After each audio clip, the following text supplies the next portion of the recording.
Sweet pasta হলো পাস্তার এক অভিনব রূপ, যেখানে নোনতা সসের বদলে ব্যবহার করা হয় দুধ, চিনি, চকলেট, ফল, ক্যারামেল বা ক্রিম। এটি একই সঙ্গে নরম, মোলায়েম ও সুগন্ধি ডেজার্ট হিসাবে যেমন দারুণ, তেমনি বিকেলের নাস্তায়ও চমৎকার মানিয়ে যায়। কেন সুইট পাস্তা এত জনপ্রিয়? স্বাদের বৈচিত্র্য, চকলেট, ভ্যানিলা, স্ট্রবেরি, ম্যাঙ্গো, পছন্দমতো ফ্লেভার যোগ করা যায়।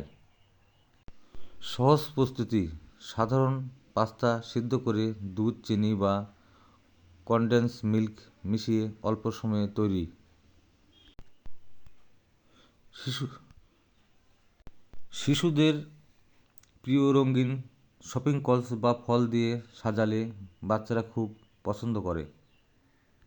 উৎসবের জন্য উপযুক্ত, জন্মদিন, পারিবারিক আড্ডা বা বিশেষ দিনে পরিবেশনের জন্য আকর্ষণীয় একটি পদ। সুইট পাস্তা আসলে সৃজনশীলতার এক মিষ্টি ক্যানভাস। আপনি চাইলে নিজের মতো করে নতুন করে স্বাদ তৈরি করতে পারবেন।